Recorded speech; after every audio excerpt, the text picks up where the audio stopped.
Good morning, students. Welcome back to today's online class. Students, how are you?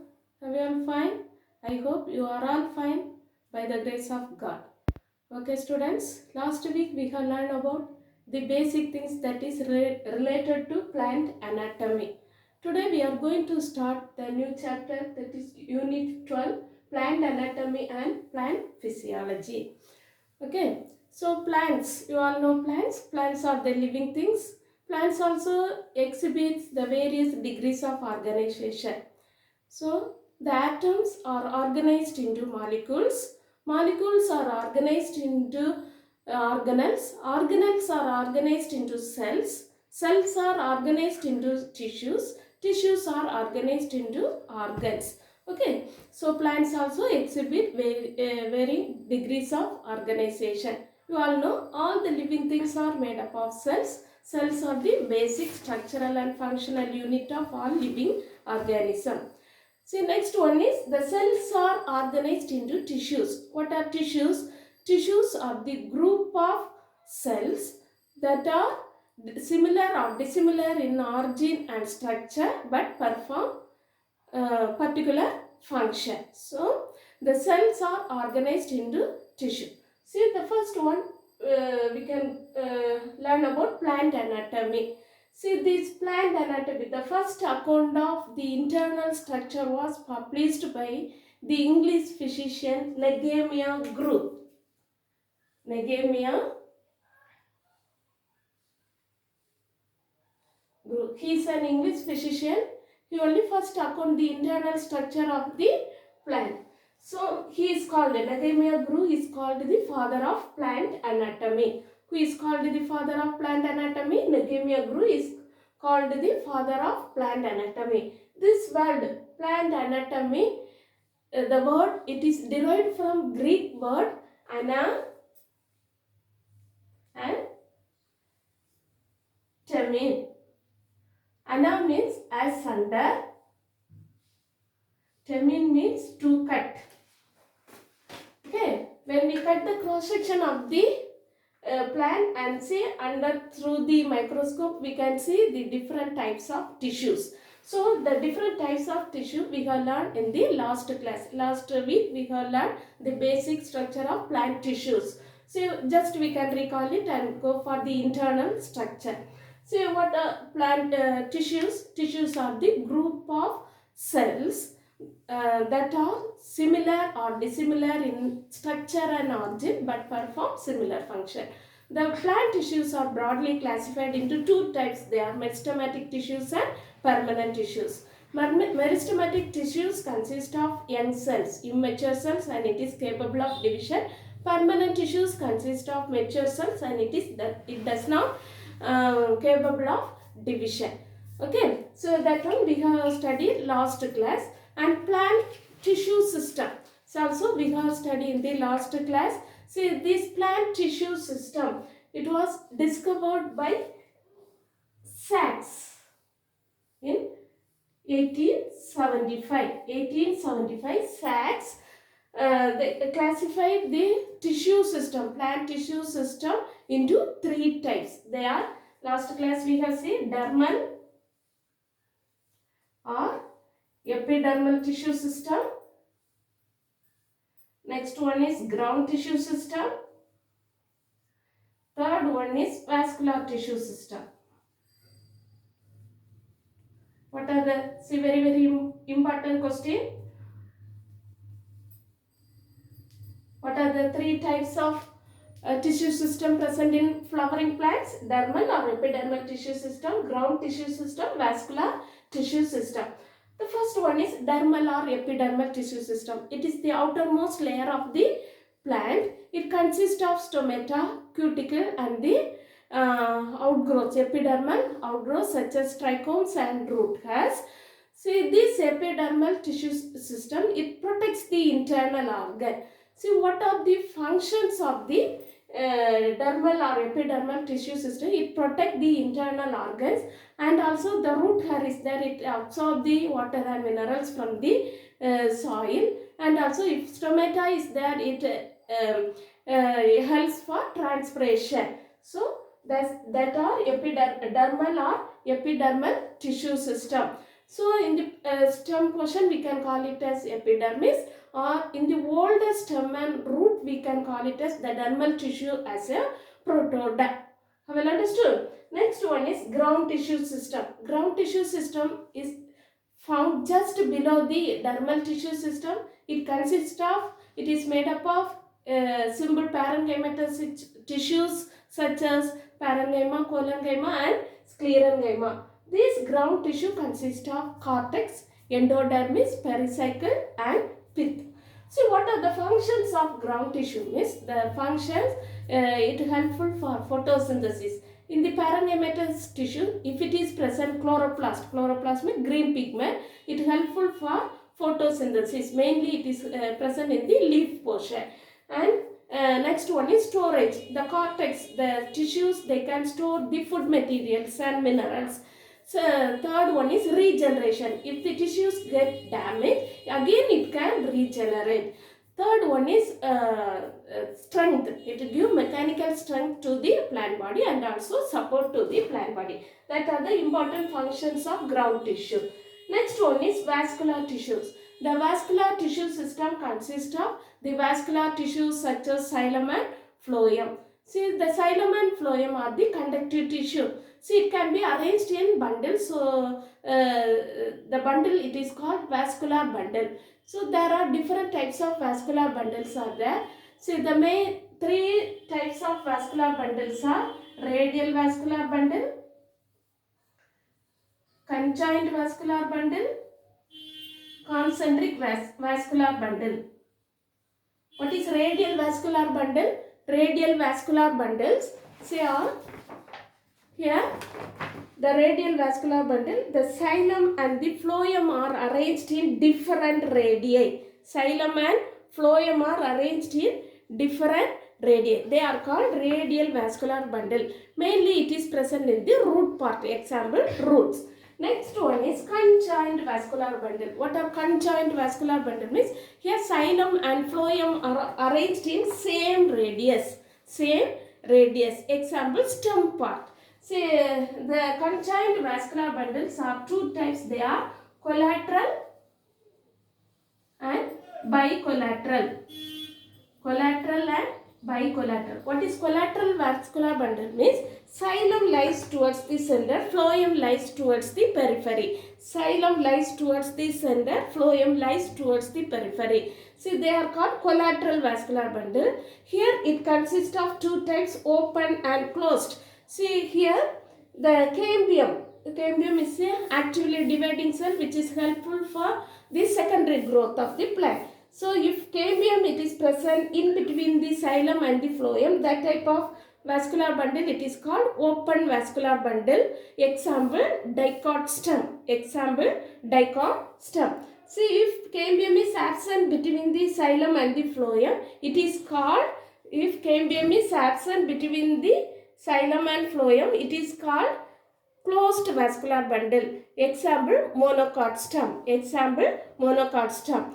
So, this type of vascular bundle we can call it as conjoined collateral open vascular bundle. This is called conjoined collateral closed vascular bundle. Next one is bicollateral vascular bundle. See, in the bicollateral vascular bundle, the phloem are present at both the ends. See, there is phloem, outer phloem and inner phloem. They are called bicollateral vascular bundle. Example, cucurbita. Cucurbita means cucumber. Okay. So, that is conjoined bicollateral vascular bundle. Next one is concentric vascular bundle. What are concentric vascular bundle? See, the xylem surrounds phloem or phloem surrounds xylem. Xylem, see here, you can see xylem surrounds phloem or phloem surrounds xylem. They are called concentric vascular bundle. It consists of two types. They are amphivasal and amphicribral. Amphivasal and amphicribral. What is amphivasal means? See here, The xylem surrounds phloem. It is called amphivessel type of vascular bundle. Example, Dracaena. Example, Dracaena. The plant Dracaena. Okay. What is amphicribral vascular bundle? Phloem surrounds xylem. So they are called amphicribral. Example, fern. Example, fern. Have you understood? See, next one is about the condition of xylem. Xylem is exarch or endarch. Endarch. What is exarch means?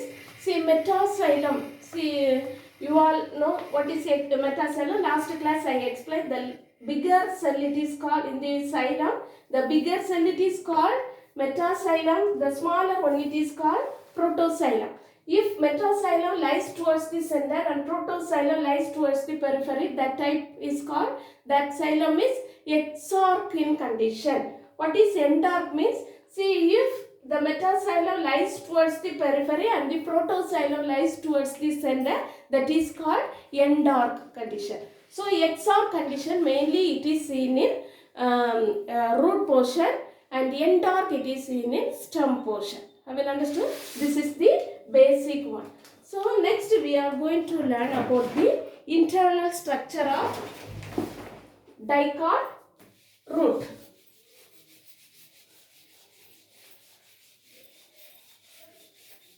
Internal structure of dicot. What is plant anatomy? Plant anatomy, it is the study of internal structure of plant. Okay, plant anatomy, it is the study of internal structure of plant. Today we are going to learn about the internal structure of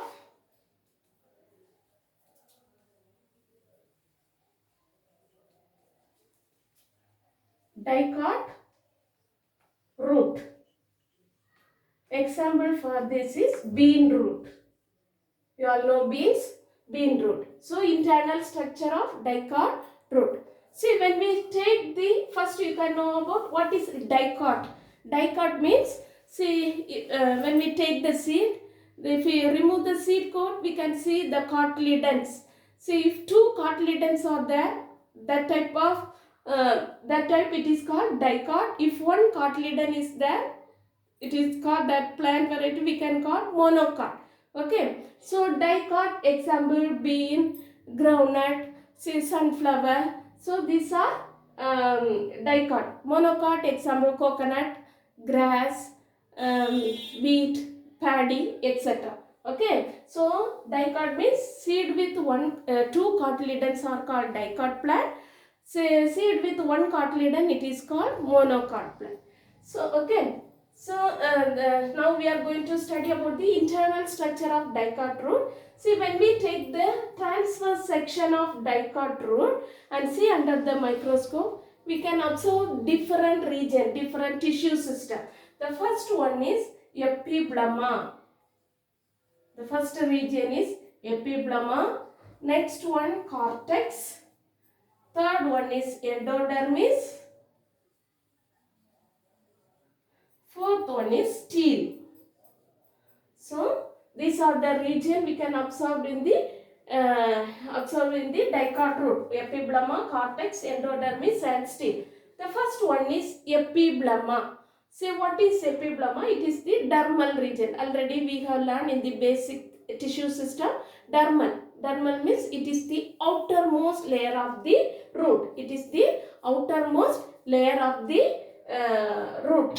See, this epiblema, it is made up of a single layer of parenchymatous tissue. See, here you can see the single layer of parenchymatous tissues, see, which is closely arranged without any intercellular spaces. See, this epiblema, this single layer, it is the outermost layer. In root, it is called piliferous layer or rhizodermis. Piliferous layer or rhizodermis. See, in the epiblema, here stomata and cuticle are absent. Stomata means, you all know, the tiny pores present in the leaves are called stomata. So, this is root. So, here stomata is absent. Cuticle. Cuticle means waxy coat. That is around over the dermal region, it is present waxy coat. that is also present in the leaf as well as in the stem, but it is absent in the root. So stomata and cuticle are absent in the epiblema. So the single layer we can call it as, in the root it is called it as piliferous layer or rhizodermis.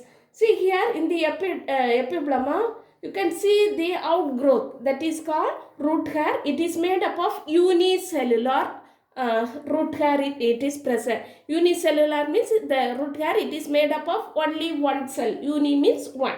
So it protects the internal organ. That is about epiblema. The next one is cortex. So the cortex lies just below the epiblema, that is rhizodermis or piliferous layer. Just to see, it is made up of multi-layered thin parenchymatous tissue with intercellular spaces. It is made up of a simple tissue, parenchyma. So it is made up of multi-layer thin layer of parenchymatous tissue that is arranged with intercellular spaces. Intercellular spaces means in between the cells small spaces are there. They are called intercellular spaces. See, mainly the cortex, it can store the food materials and minerals. So the cortex, it is made up of thin layer of parenchymatous tissue. It is multi-layered. Have you understood? That is cortex. Next one is endodermis. See, endodermis, you can see here this one. So this region we can call it as endodermis. It is the innermost layer of the cortex. It is the endodermis is the innermost layer of the cortex. It is made up of barrel-shaped cell. It is made up of barrel-shaped cell. Barrel-shaped cell means, see here. See, it consists of barrel-shaped cell and it consists of thickenings. See, in the endodermis, it consists of thickenings in the radial and inner tangent. Radial means this side. And inner tangential side, it consists of thickening.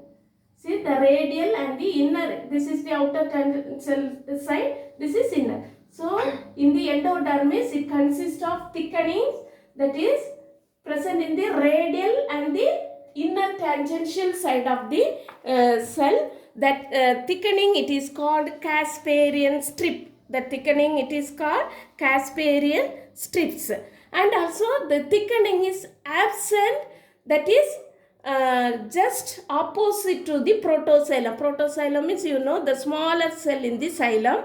See, the opposite to the protoxylem, that cell, it does not have Casparian strips. That cell, it is called passage cell. Passage cell. So all the protoxylem opposite to that protoxylem in endodermis, it does not have Casparian strips. That cell we can call it as passage cell. Through this passage cell only, it allows the water and dissolved minerals from the cortex to the xylem.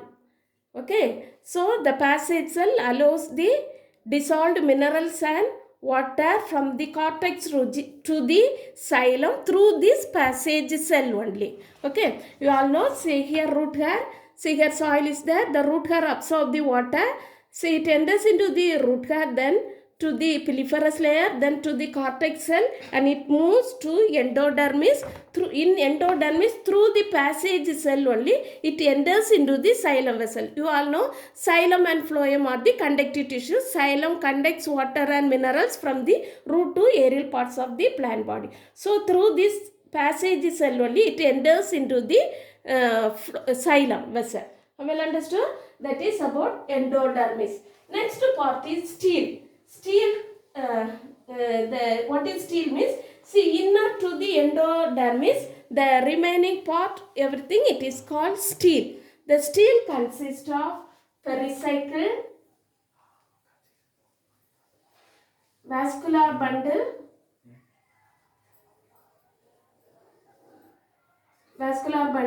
and pith.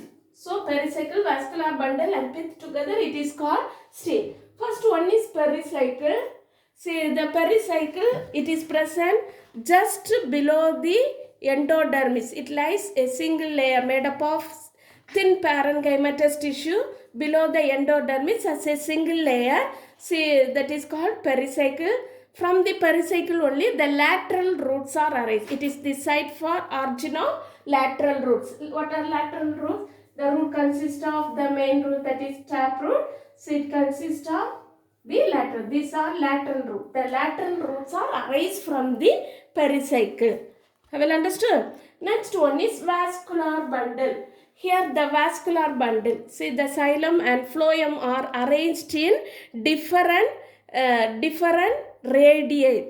Different radii means what is the type of vascular bundle? Radial vascular bundle. So the vascular bundle in the dicot root is radial. The xylem and the phloem are arranged in different radii. And also the xylem is exarch. Exarch means metaxylem lies towards the center, protoxylem lies towards the periphery. So the xylem is exarch and tetrarch. Tetra means what? 4 numbers. 4 in number. See, 1, 2, 3, 4. So xylem is tetra. So the vascular bundle in the dicot root is radial. Xylem is exarch and tetrarch. And the xylem and the phloem are arranged alternate with each other. The xylem tissue and the phloem tissues are connected by the thin parenchymatous tissue. It is called conjunctive tissue. Conjunctive tissue means connective tissue. It connects this phloem and the xylem tissues. It connects this yellow color. So it is made up of thin layer of parenchymatous tissue that is connected the xylem and the phloem tissue. They are called conjunctive tissue. Have you understood? This is about vascular bundle. Then about pith. Mainly pith is present in the center, but in the younger root small pith is present in the dicot root, but the older root pith is absent. Older root pith is absent. So that is the internal structure of dicot root. So when we take the transverse section of the dicot root, it consists of epiblema, cortex, endodermis, stele. Epiblema, it is the outermost layer. It is made up of single layer of parenchymatous tissue. See, here stomata and cuticle are absent. The parenchymatous tissue, the single layer, it is called piliferous layer or rhizodermis. The epidermal outgrowth is there, that is called root hair. It is made up of unicellular. It protects the internal organs. So next one is cortex. Cortex is made up of cortex lies below the piliferous layer or rhizodermis. It consists of multi-layer thin parenchymatous tissue that are arranged with intercellular space. Mostly the cortex, what is the function of the cortex? It can store the food materials and minerals. Next one, endodermis. Endodermis is the innermost layer of cortex. It consists of barrel-shaped cell and closely packed, closely arranged without any intercellular space. See, it consists of the thickenings in the inner tangential side and the radial side, that is called Casparian strip. Say opposite to the protoxylem on the cell, it does not have any thickening, that are called passage cell. The passage cell, it is used to allow the water dissolved minerals to enter in the xylem vessel. So next one is stele. Inner to the endodermis, all the tissues called stele. It consists of pericycle, vascular bundle and pith. See, the pericycle lies below the endodermis as a single layer made up of parenchymatous tissue. It is the origin of lateral root. Okay. Next one, vascular bundle. Vascular bundle is radial. That is, the xylem are arranged in different radii. Okay. Radial, and the xylem is exarch. Exarch means metaxylem lies towards the center, protoxylem lies towards the periphery, and tetrarch. Tetrarch means 4 in number. Okay. So, and the vascular tissue, xylem and phloem are connected by conjunctive tissue, thin parenchymatous tissue called conjunctive tissue. They are connective tissue. And pith. Pith is absent in older root, but it is present in younger root. Okay. That is the internal structure of dicot root. It is very important for your practical also. The same thing it is there, dicot rule. So you have to draw the internal structure, so you can practice it, then only you can draw easily. So I'll send the PDF, through that you can see and practice the diagram very well. Okay, and also you can learn the internal structure of dicot rule. So that is today's portion. Okay students, study well. So thank you students, we shall meet in the next class.